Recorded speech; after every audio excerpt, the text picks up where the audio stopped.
Na segunda parte desta aula pública sobre os Estados Unidos com Donald Trump, o professor Diego Aze responde às perguntas do público da UFABC em São Bernardo do Campo. Você falou um pouco da mudança de postura do Trump após a posse, ele questionava muito as alianças dos Estados Unidos e tem um elemento importante também que é a Rússia aí no meio. Eu queria que você comentasse um pouco a leve mudança de postura do Trump com relação à Rússia. Qual que você acha que é o rumo que a relação dos Estados Unidos com a Rússia está tomando após a posse do Donald Trump? A relação dos Estados Unidos com a Rússia também passou aí por uma mudança depois da eleição, né? Especialmente depois da investigação que o FBI e o Congresso americano abriram para verificar a influência da Rússia nas eleições americanas. A possibilidade de um impeachment, né, uma leve possibilidade de impeachment em relação ao Trump, do Trump,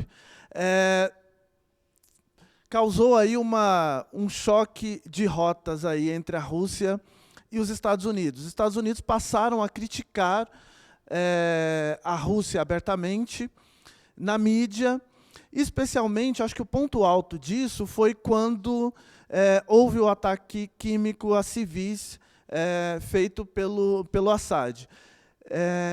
A administração Trump não perdeu a oportunidade de criticar a Rússia abertamente. Agora, isso é bastante interessante, né? Então, durante a campanha, e ainda nos primeiros meses de governo, havia aí uma proximidade que refletia muito mais o estilo do Trump do que os próprios interesses americanos, porque o Trump tem uma certa... ele tem um certo interesse por figuras autoritárias, que não seja de esquerda, né? Mas ele tem um certo interesse por essas figuras autoritárias, ele tem uma admiração muito grande pelo Vladimir Putin, já publicizou isso inúmeras vezes, mas o problema é a possibilidade de impeachment, né? Então, provavelmente, enquanto houver esse processo de impeachment, enquanto houver essa tensão interna, enquanto o presidente estiver sendo investigado, vai haver um distanciamento maior entre as duas administrações, especialmente entre a figura do Donald Trump e a figura do Vladimir Putin, por uma questão interna mesmo, por uma questão de administração, de se manter na administração. Então, há esse limite. Recentemente, o Brasil vem tentando aderir à OCDE como um membro pleno. E o governo brasileiro estava bastante confiante com essa adesão, até que se deparou com a oposição do governo Trump a esse pleito.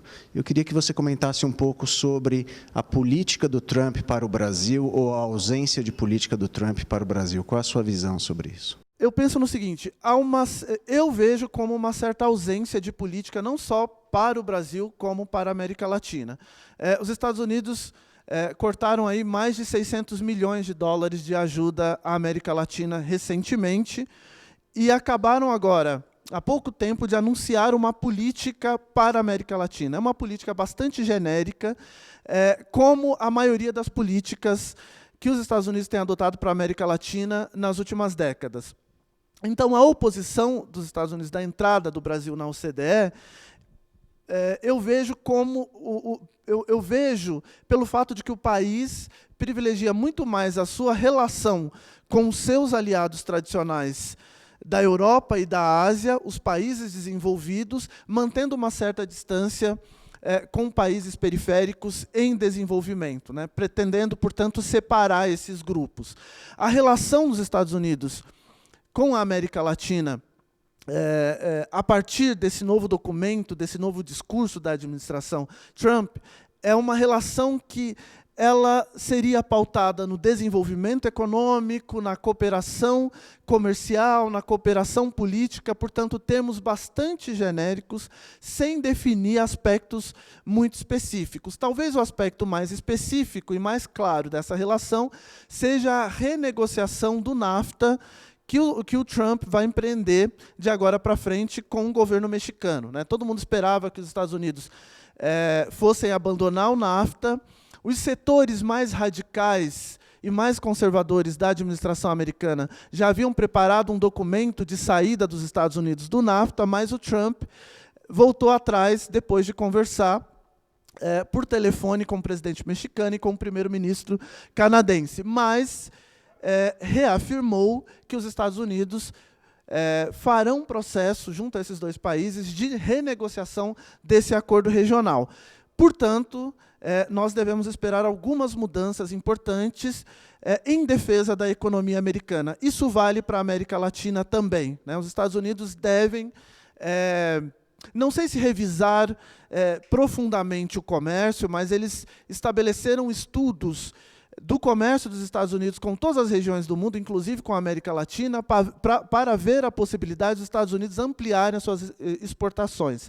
O Brasil é um forte parceiro comercial dos Estados Unidos, então, portanto, nós devemos enfrentar aí um certo protecionismo pela frente e uma certa divisão do mundo, onde os Estados Unidos passaram a privilegiar aqueles atores mais relevantes, mais importantes historicamente para eles, e relegar à periferia o papel de periferia.